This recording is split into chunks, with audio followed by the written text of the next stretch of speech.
Queridos irmãos, eu gostaria que os irmãos abrissem os seus exemplares bíblicos no livro de Apocalipse, no capítulo 2, a partir do verso 8, que nos diz assim a palavra de Deus: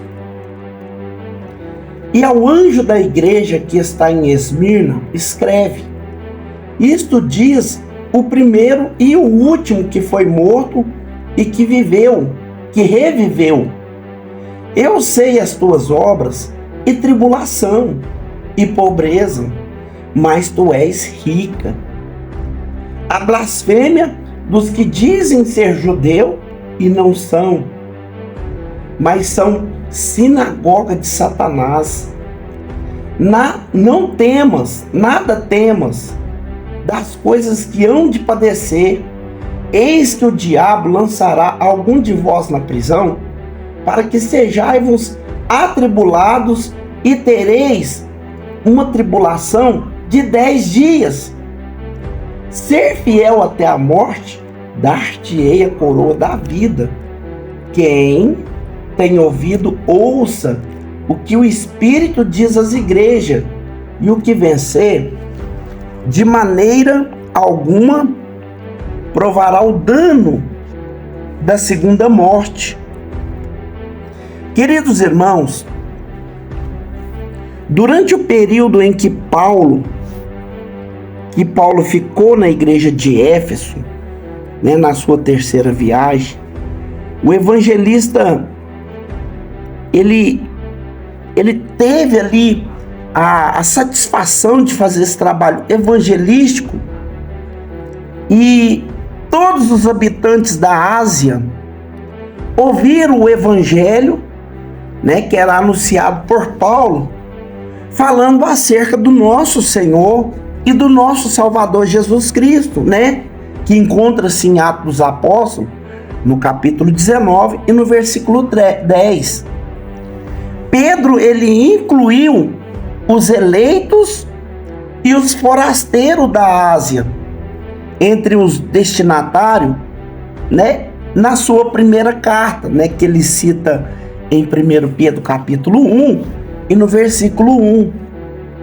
E nós sabemos que é bem possível que a igreja de Esmirna, uma cidade que era situada a aproximadamente 65 quilômetros do norte de Éfeso, esta era incluída por uma citação, mas a primeira vez que ela foi identificada, nesse contexto, por o nome dessa citação aqui, de Esmirna, na carta do Apocalipse, essa foi a primeira vez que nós denotemos esse nome, Esmirna, porque em outras partes, percorrendo por toda a Bíblia, nós não encontramos a citação dessa palavra Esmirna, Só em Apocalipse ela é identificada esse nome. E por isso, nós não temos informação específica sobre esta igreja, além dos 4 versículos que acabamos de ler, dessa carta, que o anjo, da igreja de Esmirna passou para João, e para João passar para a igreja. Pouco sabemos a positividade da igreja, porque essa carta, ela não é uma carta de reprovação, meus irmãos. Ela é uma carta de encorajamento, onde Jesus encoraja, sem oferecer nenhuma crítica, dos cristãos que moravam ou que congregavam na igreja de Esmirna, Então, a igreja de Esmirna, hoje, ela é conhecida como Izmir, que é a terceira maior cidade da Turquia, segundo os mais importantes portos do país. Esmirna era uma cidade antiga, de uma região habitada durante milhares de anos antes de Cristo. Só que a antiga cidade de Esmirna, meus irmãos, ela foi destruída pelos lídios em 600 antes de Cristo. Ela foi reconstruída pelos gregos, né, que foi o imperador grego. Eu acredito que seja o Alexandre o Grande, né, no final do século IV antes de Cristo, que tornou construir essa cidade. E nisso a cidade ganhou uma nova vida, né, que pode ser descrita como uma cidade que morreu e que tornou reviver durante o domínio romano, né? E Esmirna, ela se tornou um centro idolátrico, aonde tinha muitas idolatrias. A idolatria naquela cidade se oficializou, né? E ela era conhecida como guardião do templo, né? Que era o templo grego daquela época. A adoração que era mais elaborada nessa cidade era uma deusa de Roma, né? E em 195 antes de Cristo, em 26 mais ou menos depois de Cristo, ela foi escolhida como um local do templo dos imperadores. Por exemplo, o imperador Tibério, né, que ela foi descoberta com imagens principal de Tibério, né, como era a cidade também do Poseidon, que era um deus grego que mandava nas águas, né, e também de Demétrio e uma deusa grega chamada Ártemis, né? E na época do Novo Testamento, essa cidade de Esmirna, provavelmente ela tinha uma população aproximadamente 100 milhões de pessoas. E por ser um porto excelente e fascinante, né, onde tinha muitos comércios, a cidade da Ásia estava ali enriquecida, e também a Europa, né, que aquela cidade ali se tornou próspera por causa da visitação da cidade de Esmirna, né? E aí nós vemos que o anjo fala com João, para João falar para a igreja, fala assim: estas coisas diz o primeiro e o último. Jesus, ele começa, meus irmãos, esta carta com as palavras de Apocalipse capítulo 1 e do versículo 17, frisando a sua eternidade, né? E na sequência ele fala assim, que teve morto, mas tornou reviver. Quase igual ele afirma no livro de Apocalipse capítulo 1 e no versículo 18, né? E nessa frase, meus irmãos, ele destaca a vitória sobre a morte e a ressurreição. Na sua situação que ele encontrava, dos discípulos que pensava que ele estava morto, né? Mas a morte para ele foi vencida pelo poder da vida e pelo poder da ressurreição em Cristo. E a igreja de Esmirna, ela é encarregada a ser perseguida, né? A sofrer perseguições difíceis, sérias, né? Especialmente é importante lembrar que a ressurreição de Jesus, né, o Senhor Jesus ressuscitou, e o Senhor deles, né, que estava sendo apregoado na igreja deles, não fracassou diante da morte. A mensagem era essa. Ele reviveu novamente. Ele, sendo fiel, ele teria a mesma proporção para oferecer para essa igreja. E a igreja, sendo fiel a ele, teria que ter a mesma esperança do que o próprio Senhor Jesus, né? Porque quem vive em torno das promessas feitas por Jesus não espera nada desta vida, mas aguarda a ressurreição em corpo incorruptível. E Jesus continua falando com a igreja, ele fala: eu conheço as suas tribulações, né? Aqui Jesus estava vendo o que eles estavam passando. Por quê? Porque os imperadores gregos queriam entronizar deuses no meio da fé dos cristãos. E eles não aceitando, então eles foram perseguidos, né? Jesus, no meio do candelabro, ele viu o sofrimento dos seguidores da mesma maneira, né? Que ele padeceu, que ele sofreu angústia, que ele sofreu perseguição na terra, né? Durante o seu ministério, que ele fala em Marcos capítulo 1, versículo 41, ele olhou com compaixão para aqueles que sofriam em Esmirna. E mesmo assim, ele não poupou toda a dor, né? Como nós vemos aqui no capítulo 10, no versículo 10 do capítulo 2, a palavra tribulação aqui significa pressão que vem de fora. Jesus fala assim: muita pressão.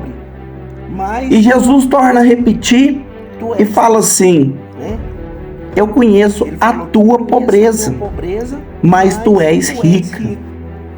Apesar, meus irmãos, deles morarem numa cidade próspera, os cristãos em Esmirna eram pobres. Provavelmente eles sofriam discriminação por causa da sua fé, porque eles não colocavam as fé no Poseidon, no Demétrio, na Ártemis, não. A fé deles estava em Cristo. E naquela época todos eles estavam crendo que Cristo já era. Não, Cristo morreu, ele já foi sepultado e ele não tem mais probabilidade desse Cristo fazer algo por vocês. Né? Se vocês querem seguir alguém que não tem nada para oferecer, não conte conosco. Assim eles tornaram pobres. Mas é bem possível também que eles tivessem sacrificado os seus recursos em prol do evangelho, né?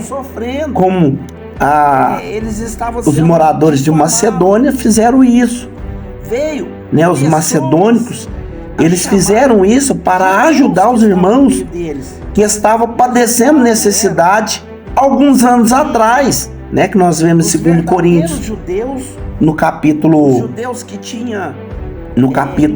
8 e no versículo 1 ao 9.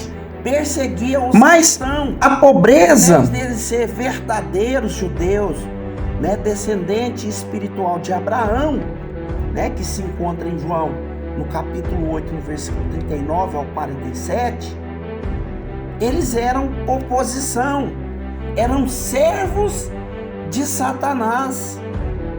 O principal fato que Jesus repugna eles é por causa que eles eram mentirosos, acusador, que acusavam os fiéis, né? Às vezes tem muitas pessoas vivendo isso nos dias que nós estamos traçando, né? Que são pessoas que levam a obra de Deus ao pé da letra, que faz a vontade de Deus com fidelidade, mas que são perseguidos por outras pessoas que se dizem ser cristão e não são, né? Então Jesus, ele deixa aqui para eles um conforto, falando: não temas as coisas que hão de sofrer. O conforto oferecido aqui por Jesus não é o livramento do sofrimento. Ele anima os discípulos da igreja de Esmirna para não desistir diante das tribulações que viria ao longo do tempo. Covardia não tem esperança em Cristo Jesus, né? Para os covardes não existe céu, não existe conforto, né? Está escrito em Apocalipse 21 e no versículo 8 que para os covardes não tem a oportunidade de uma eternidade brilhante com o Senhor na glória. As pessoas que fogem das suas responsabilidades diante de Jesus por medo de sofrer não são dignas de comunhão com Ele. Pessoas que ensinam que o servo fiel será próspero, será livre do sofrimento nessa vida, eles não acreditam nas palavras de Jesus, que Jesus mandou a igreja de Esmirna pregar. Entendeu, meus irmãos? É isso que eu estava falando logo no início do culto, né? Porque hoje o evangelho que nós vemos é o evangelho que Deus vai mudar a sua vida, que Deus vai trazer seu marido de volta, que Deus vai preparar um casamento para você, que Deus vai te dar a carteira do carro, que Deus vai preparar um carro do ano, porque nós temos que comer o melhor dessa terra, porque Deus vai te levar para uma casa grande, espaçosa, uma casa bonita, uma casa à beira-mar. Deus vai mudar a sua história, Deus vai mudar seu cativeiro, vai ter virada, né? O evangelho que nós ouvimos hoje em dia é assim, mas não é isso que Jesus mandou pregar. Jesus mandou pregar em João capítulo 16 e no verso 33, eu tenho-vos dito isso para que em mim tenhais paz, no mundo tereis aflição, mas tende bom ânimo e eu serei contigo, né? O Senhor diz que do jeito que ele foi perseguido, do jeito que ele foi caluniado, do jeito que ele foi taxado de mentiroso, até de endemoniado ele foi chamado. Ele falou, vocês também vão passar no mesmo caminho, né? E no capítulo 16 de Mateus e no versículo 24, ele falou assim, se algum de vocês quiser vir a mim, renuncia-se a si mesmo, toma a sua cruz e me segue, né? Ele falou, me segue. Por quê? Porque todo aquele que segue o Senhor Jesus, ele tem cruz, ele tem calvário, ele tem um estreito, ele está no deserto, ele passa pela munha, mas ele passa dando glória a Deus, né? E Jesus falou, o diabo, ele está para lançar alguns de vós na prisão, e essa prisão ela vai durar por 10 dias, né? O diabo é visto como uma fonte de perseguição, né? Que algum seria preso, que provavelmente estaria aguardando o julgamento e talvez até um julgamento de morte, né? Como foi o apóstolo Paulo, né? O apóstolo Paulo, quando ele escreveu a carta aos Filipenses, ele estava preso em uma masmorra, né? Com as mãos algemadas, com os pés algemados, né? E ele estava com as costas tudo esquartejada, porque ele falou que ele levou 4 quarentenas de açoite. 4 quarentenas de açoite, ou seja, Jesus tomou 40 chibatadas, ele tomou 40 vezes 4. Ele estava todo machucado, né? E no capítulo 2 de Filipenses, ele fala assim, que o Senhor ele não teve por usurpação de ser igual a Deus, mas que ele se esvaziou de si mesmo, assumindo a forma de servo e sendo obediente até a morte e morte de cruz. Aí ele fala assim, pelo qual Deus exaltou soberanamente e deu um nome que está posto sobre todos os nomes. Aí o diabo olha para ele e fala assim, exaltado sobre todos os nomes? Como é que ele não vem cá te tirar da cadeia? Você está aqui preso, com as costas todas esquartejadas, com o olho roxo, com a bola amarrada no pé, acorrentado, com as mãos agarradas no toco, né? Cadê o seu Jesus? Aí ele fala assim: para que no nome de Jesus todo joelho se dobre. Aí o diabo fala assim: dobrar onde? Na terra? Os homens estão todos corrompidos. Você está de bobeira, ninguém vai dobrar joelho para esse homem, não, ele já morreu, né? Aí Paulo pega e fala assim: no céu. Ele fala assim: no céu, os anjos? Aí ele fala assim: e debaixo da terra, no inferno, todos os demônios terão que se curvar e dobrar o seu joelho e confessar que só o Senhor é Deus, para a glória de Deus Pai. Até na tribulação de prisão, prestes a ser martirizado, aquele que é fiel está pronto para declarar o nome de Cristo, né? E aí Jesus pega e fala assim, que eles seriam postos à prova, que eles teriam uma tribulação de 10 dias, né? E o que seria esses 10 dias? O efeito da tribulação, meus irmãos, seria provocar a fé desses cristãos. As suas lealdades seria testada sobre a ameaça de morte, igual foi de Paulo. Mas a perseguição, ela não continuaria para sempre, né? Aqui Jesus fala de 10 dias. Ele sugere um tempo curto, mas um tempo completo, né? Que seria provavelmente completado, mas que teria um fim. E por ter vínculos tão forte com idolatria, né? O oficial romano de Esmirna, ele tornou uma cidade perigosa ali para os cristãos viver, né? Porque essa carta, ela fala sobre a perseguição que viria até a década depois do Apocalipse, né? Das perseguições que atingiria de Cristo até os seus seguidores, né? Porque isso não acabou lá em Esmirna. Essa perseguição não parou lá em Esmirna. Quantas pessoas não têm aí denotado cristãos que são queimados por causa do evangelho, igrejas que são fechadas por causa de pregar a verdade, né?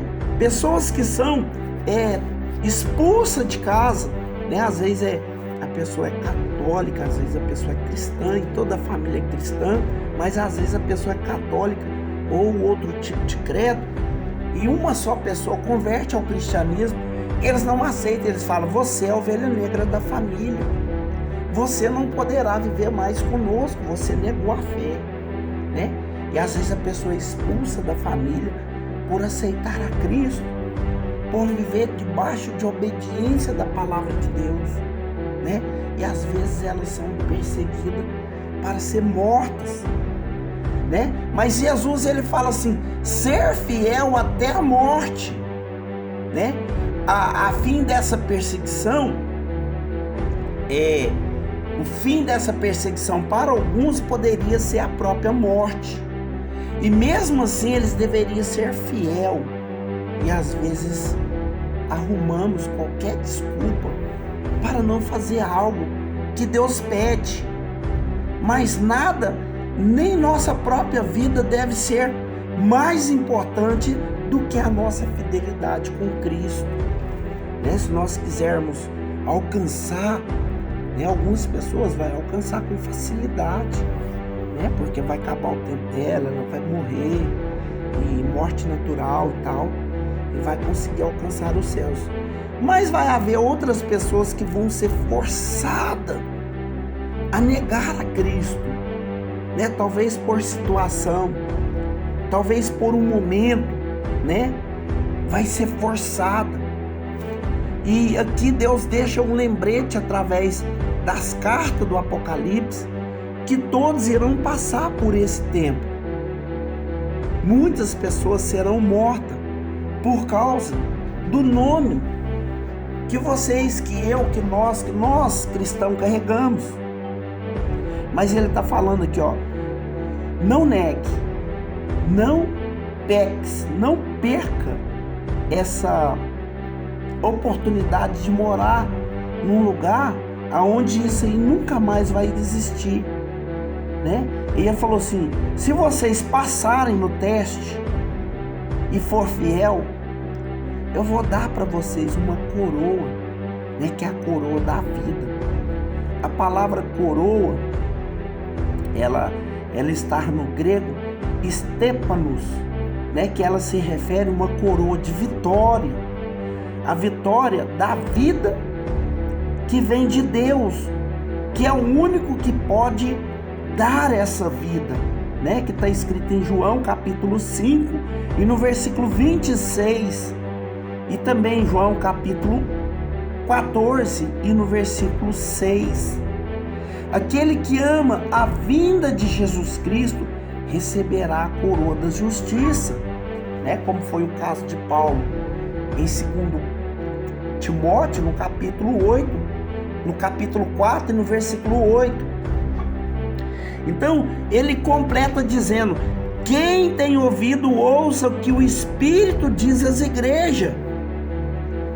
Com todas as cartas que nós juntamos do Apocalipse, né, que nós vamos falar mais algumas, é porque é época de falar dessas cartas.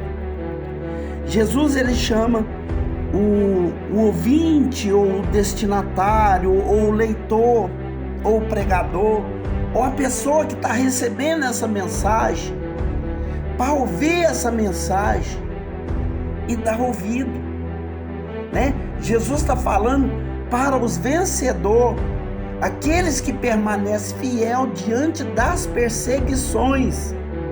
Jesus está mostrando aqui que mesmo sendo perseguido, que as pessoas não vão perder essa coroa por causa das suas fé, por causa das suas fidelidades.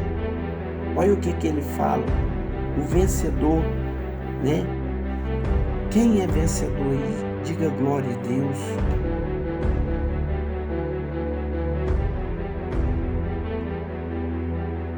Glória a Deus. Aleluias. Amém. Então, de maneira nenhuma, esses vencedores, eles vão sofrer o dano da segunda morte. Agora eu tenho que te explicar o que é a segunda morte. A primeira morte, todo homem irá morrer, né? Porque ninguém irá ficar por semente. Vai chegar uma hora que nós vamos ter que partir dessa terra, né? A primeira morte, todo mundo vai morrer. Mas a segunda morte é a morte da alma. E Deus, ele promete a vida, não é nessa vida, é depois dessa vida, né? Jesus, ele fala: eu sou o caminho, a verdade e a vida. Por quê? Porque quem segue o caminho de Deus e anda fiel com Jesus Cristo, irá alcançar a morada que Deus vai preparar, que é uma morada eterna. É a moradia onde que Jesus está, né? E ele fala que de maneira alguma sofrerá o dano da segunda morte aqueles que forem fiel. Então, ele está falando que não sofreria o castigo eterno, né? Que está escrito no livro de Apocalipse, no capítulo 20, do versículo 6, 14, e no Apocalipse 20, no versículo 8. Os perseguidores podiam até causar a primeira morte daqueles da igreja, ou nossa, né?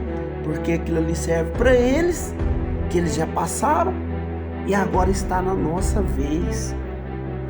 Nós estamos carregando a bandeira que para muitos não é aceita, que é a bandeira de Cristo Jesus. Mas os fiel não vai sofrer o dano da segunda morte. Não vai sofrer. Olha o que Jesus fala em Mateus capítulo 10, no versículo 28. Ele fala assim: não temais esses homens que têm poder de matar o corpo, mas eles não sabem o que faz com a alma. Temei antes aquele que tem poder de lançar o corpo e a alma no fogo do inferno. Então, a conclusão final dessa carta, que morar em Esmirna nesse século não seria fácil para os discípulos de Jesus. Além da perseguição pelos judeus, eles iriam enfrentar a ameaça mais organizada, mais poderosa, né? A idolatria oficial juntada à religião, à força do governo, prometia uma perseguição, que é uma perseguição que seria intensificada aos cristãos da cidade, tanto os cristãos da cidade quanto os de fora, né? Para que eles abandonassem a fé, né? Na melhor circunstância, para evitar a morte, para evitar a violência. Alguns até cediam, falavam: não, eu vou parar com esse negócio de servir esse Deus e vamos para lá, o templo de vocês, vamos glorificar o Deus de vocês. Afinal de contas, eu preciso viver, eu preciso cuidar dos meus filhos, eu preciso cuidar da minha família, né? Eles negaram, alguns chegavam até a negar, e no nosso meio também vai ter alguns que vai negar, né? Porque pelo batido da carruagem, irmão, vai chegar uma hora que os governos vão impedir as igrejas de pregar o nome de Jesus. Eles vão querer unificar as igrejas. Eles vão querer, já começou, né? Já começou. Em alguns lugares não pode falar de Jesus. Se falar, a pessoa vai presa, né? A circunstância que nos mostra que, para evitar a morte, muitas pessoas vão alienar com o iníquo, com as coisas do mundão, da impureza, né? Mesmo se a pessoa souber que ela vai ser condenada, né, no fogo, na eternidade, mesmo assim, né, a pessoa vai temer de perder suas vidas, né? Então, eu estou falando aqui de algo que vai acontecer. Como eu disse, muitas das pessoas às vezes não vai chegar nesse nível de perseguição intensificada, mas muitas pessoas irão passar, né? Porque o governo do anticristo, cada dia que se passa, está encaminhando para entrar na terra, né? Passo a passo, as coisas do anticristo lá vai acontecendo no meio do povo, ninguém está percebendo. Está todo mundo vivendo como se nada tivesse acontecendo, né? Nós vemos que as igrejas que pregavam a verdade, que era a igreja comprometida com o reino de Deus, hoje já abriu as portas, hoje já deixou o pecado prevalecer, né? E se você for falar, falando: eu não posso expulsar, eu não posso tocar nesse assunto, porque senão vou matar a alma dele. Sabe o que mata a alma, meus irmãos? É o pecado. O pecado vai fazer a alma perecer no fogo do inferno. Se nós não alertar as pessoas que o pecado nos coloca em inimizade com Deus, nós estamos alienados com Ele. Nós não podemos parar de falar e nem podemos aceitar algo que denigre a santidade de Deus na nossa vida. Então, é isso que esse povo que estava enfrentando, né, e que provavelmente nós também iremos enfrentar, né? Vai chegar uma época em que o pastor, o obreiro, o cooperador, a pessoa que estiver lá no altar, já vai chegar aquele monte de gente assim, vai falar assim: cala a boca, pastor, já metendo a mão no profundo, tomando, desligando as caixas de som e fecha essa igreja, né? E colocando lá as fitas, já lacrando, né? Interditando para a igreja não abrir. Se abrir, nós vai voltar, nós vai pôr fogo. Não é para abrir mais a igreja, né? E as pessoas vão falar, eu tô fora. Eu não sabia que essa fé era perigosa assim não, hein? Eu não sabia que esse Jesus era tão difícil de seguir assim não, né? É isso aqui que Jesus está falando, que muitos vão sofrer perseguição, tribulação e às vezes até tribulação que gera perseguição de morte.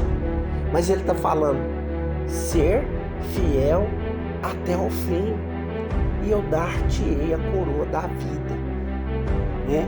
Porque a vida aqui, ela é só uma pontinha do iceberg. Do outro lado nós temos uma eternidade. Imagina a gente perder a vida por amor de Cristo e achar ela na eternidade. Foi isso que Jesus falou. Aquele que perder a vida por amor de mim, achá-la-á, né? Mas aquele que me negar para aceitar a vida aqui, do outro lado, perdê-la-á. Então, meus irmãos, essa é a nossa marca, a nossa bandeira. É abraçar a cruz, é não abaixar a nossa guarda, né? Essas tribulações que hoje acontece para nós, isso aí é café com leite. Isso a gente tira de letra, né? Porque nós temos o Espírito Santo, que nós podemos orar, né? Jesus falou assim, eis que eu sou convosco até a consumação do século, né? E o Espírito de Deus, ele nos auxilia para nós vencer a tribulação aqui da terra. Mas uma hora que nós estivermos diante da guilhotina, né? Igual teve Paulo, aí é que é a hora da decisão. Qual caminho nós vamos trilhar? Então vamos buscar a Deus, pedir Deus sabedoria, pedir Deus força. Deus, eu quero cada dia mais me encher de Ti. Me prepara para o dia da tribulação, para o dia da martelada final, né? O dia da prisão. Se pregar essa palavra, vai preso. Você vai parar de pregar? Jesus falou, ide, pregai o evangelho a todas as nações, batizando e fazendo discípulo em nome do Pai, do Filho e do Espírito Santo. Você vai parar de pregar? Você está fazendo o contrário que a palavra está mandando, que Jesus mandou, né? Então essa igreja, ela tem muito a ver com a igreja de Cristo na terra. É o que eles passou, nós também iremos passar. Agora é prontificar e se preparar, porque na hora que chegar essa hora, nós vamos ter a noção que nós não vamos negar o Senhor e que nós vamos falar diante do juiz, diante da guilhotina, que só o Senhor é Deus. Amém? Quem está disposto a falar que só o Senhor é Deus diante da guilhotina? Diga glória a Deus. Amém. Achei a primeira que está comigo. Tem mais gente comigo, então não estou sozinho. Tem mais gente aqui? A Duda. Isso, gente, é isso aí. Vamos firmar o nosso passo com Cristo e a morte não vai nos separar do amor de Cristo. Amém? E no mais aquilo que eu não falei, que o Espírito do Senhor Jesus, que Ele permaneça a falar no nosso coração. Querido Deus e eterno Pai, muito obrigado pela oportunidade que o Senhor nos concedesse nesta noite. Deus, que o Senhor nos capacita, nos encoraja, que o Senhor possa nos motivar a fazer a Tua vontade com excelência, meu Deus, para que nós não venhamos de perder a mais preciosa salvação que o Senhor nos concede. Eu sei que nós somos pecadores, tropeçamos, vacilamos, às vezes falamos demais, às vezes olhamos demais, às vezes tocamos demais em coisas que não devem ser tocadas. Meu Deus, mas nós não abrimos mão do Senhor. Nós não queremos perder o Senhor de vista. Nos purifica, nos orienta, meu Deus, como devemos andar na fidelidade, para que possamos, ó Pai, representar o Senhor dia após dia, para a glória do Teu nome santo, em nome do Pai, do Filho e do Espírito Santo de Deus. Amém e graças a Deus. Toda a igreja diga graças a Deus. Graças